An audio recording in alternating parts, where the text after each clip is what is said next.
Today, I'll be dissecting the film White Oleander. If you haven't watched it, please do so before watching this video because it's inundated with spoilers. Also, the content in this video may be disturbing for some and isn't recommended for children. White Oleander was released in 2002 and is based on the book by Janet Fitch. Alison Lohman plays Astrid, and her mom, Ingrid, is played by Michelle Pfeifer. This absorbing film is about a young girl who struggles to find herself and struggles to find happiness as she moves from foster home to foster home. Astrid looks up to her beautiful mother, who's creative, a free spirit, and an independent thinker who turns out to have femme fatale and narcissistic traits. She's emotionally guarded until she meets Barry and is head over heels for him. But things turn sour quickly when she finds out that he's dating another woman. She poisons and kills him with white oleander tea. Because Astrid's mother murdered a man and is sent to prison, Astrid is taken to a series of foster homes where she happens to be placed with foster mothers who have emotional issues as well. In this video, I'm focusing primarily on the complexities of mother-daughter relationships, and I'll be discussing lunar themes found in White Oleander. Afflicted moon placements are one of the most painful ones in a birth chart because they hit right at the heart of our emotions. The moon represents our environment and home. It also rules our happiness, our conditioned consciousness, our emotional expression, intuition, and inner needs as well. In general, afflictions to the sign of Cancer, the fourth house, and the moon can all indicate painful emotions. And when a person has an afflicted moon, this can be connected to having a chaotic environment, having emotional ups and downs such as depression, suicidal ideation, and unstable moods that can negatively impact relationships. A person with an afflicted moon can have trouble expressing first emotions and can instead resort to second emotions to avoid feeling vulnerable. For example, instead of Ingrid expressing how hurt and how sad she felt from the betrayal of her lover who was seeing another woman, she expressed rage and murdered him. This is a very extreme and rare example of an afflicted moon in a person's chart. The first foster mother, named Star, touted being a Christian and insisted that Astrid get saved. There's a scene where Astrid's having a conversation with Ray, her foster mother's boyfriend. He asks her about her father, and Astrid reveals that she has never met him before. The name Ray reminds me of the sun, which has rays as well. And perhaps his name is no coincidence because the sun often represents the masculine authority or our father in our charts. And so growing up without a father, maybe she's intrigued by his radiance and his masculine energy. And later on, we see that Astrid gets baptized and wears a cross around her neck. And when she visits her mom for the first time in prison, she's clad in a short pink dress that Star bought for her, a kind of dress that Star would wear. Ingrid questions the cross and disapproves of Astrid's newfound love for Jesus. After Astrid's meeting with her mom, Astrid rips the cross off her neck, as if she remembered who she used to be. Ingrid stated, "Don't forget who you are. You're my daughter, and you're perfect." Ingrid sees herself as perfect as well, and doesn't acknowledge their faults.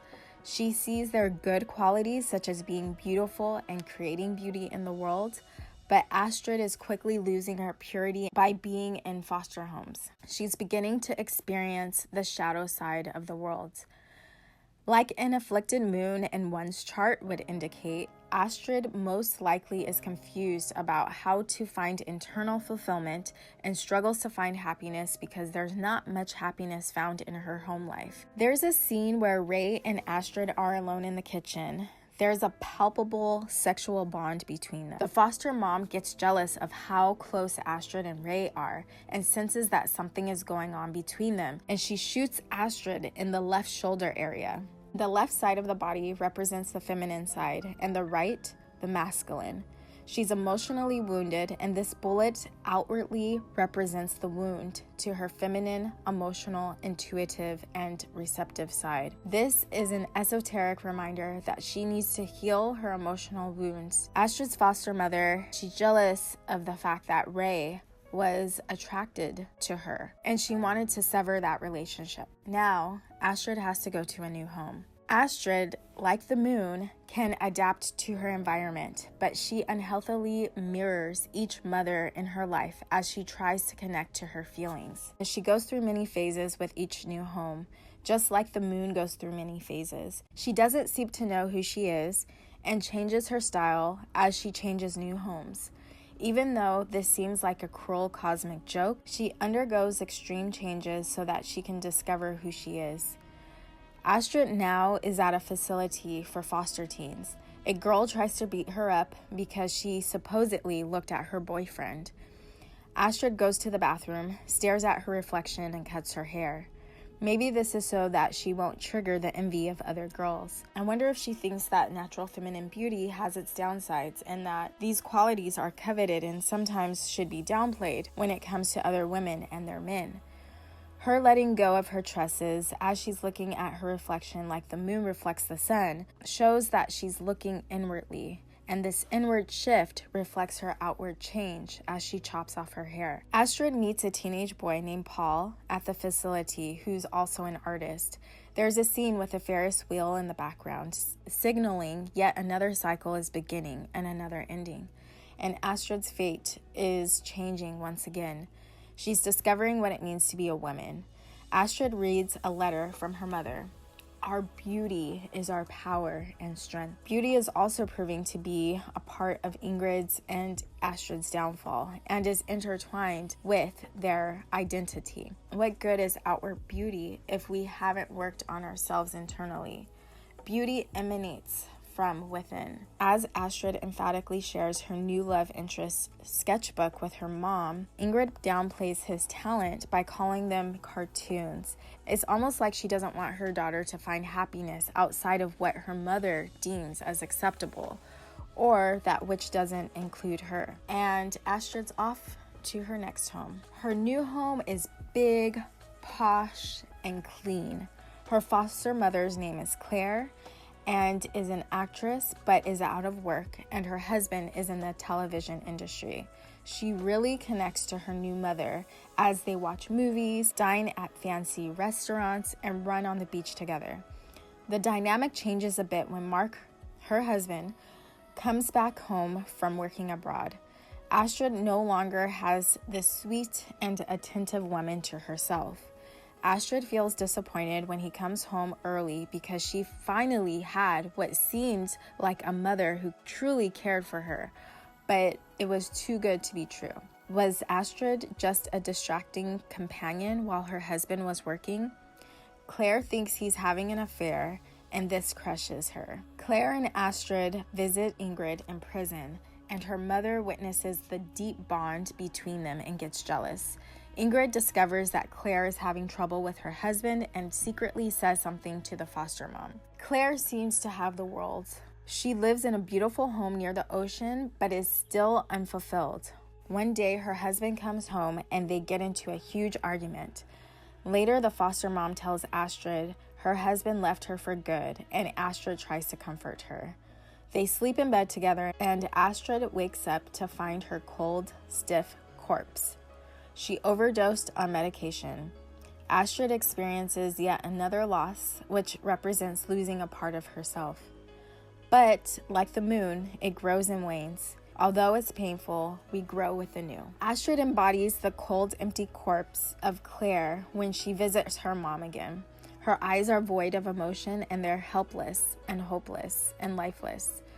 She blames her mom for Claire's death because whatever Ingrid said to her upset her and caused her to argue with her husband. By this point, Astrid has endured so much trauma that she hasn't had time to recover. The trauma compounds. Parts of Astrid is dying. She's in her new moon phase. Rena is her new foster mom. Unlike the other mothers who have blonde hair, Rena has dark hair. This illustrates that Rena is embodying the shadow side and isn't trying to cover it up with an external facade using art, religion, or a husband as a justification for their happiness and well-being. She's shamelessly focused on earning money. In one scene, Astrid is holding a butterfly art piece, symbolizing her drastic transformation. Astrid once again changes her appearance, clad in black clothes and hair dyed black. She's finally embracing and embodying the side of her that perhaps she and her mom were trying to hide: sorrow, heartbreak, and disappointment. Astrid tells her mom that if she tells her the truth, she'll lie on her behalf in court. Ingrid tells Astrid that she killed her lover because he was killing her. Her mom reveals that when Astrid was younger, she left Astrid with a neighbor who took care of her. Her mother explains that she wasn't prepared to be a mother. She was gone for about a year. Ingrid sees herself as a victim, but she doesn't consider other people's suffering. Astrid finally confronts her mother and tells her that she doesn't care about her. This marks a character change for Astrid. She's no longer spellbound by her mom's manipulation.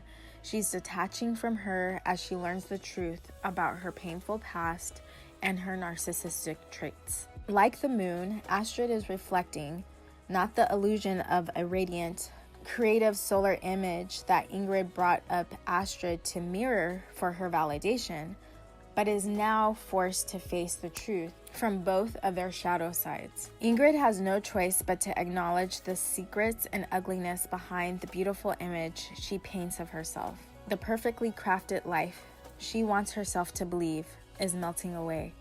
However, this isn't to point a finger at Ingrid and to say she's a horrible person. We all carry traits that we don't want to acknowledge or that are hidden from us. Ingrid ends up not asking Astrid to lie on her behalf and ends up back in prison. Maybe now Ingrid has time to understand how she has poisoned, literally and figuratively, lots of people in her life because she isn't happy with herself. She lets Astrid go, and by letting her go, they both can become free. Astrid finds Paul, and they move to New York together. Astrid created suitcases that represented all of the homes she lived in.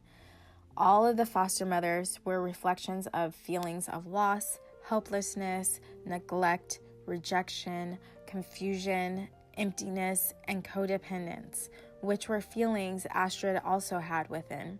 Maybe she's accepting the experiences because she's finally accepting herself and integrating the internal beauty and the ugliness. She is ready to move forward from that chapter in her life and is liberated from the baggage as she closes each suitcase. All of Astrid's mothers were broken and tried to escape their pain. Hopefully, Astrid is realizing that external experiences help us grow, but they don't define us. By having to go through different phases of the moon, Astrid is on the path of finding herself and being okay with who she is. Thank you so much for watching my esoteric film analysis. Let me know in the comment section below what films you would like me to dissect next. I will see you in the next video. Take care. Bye.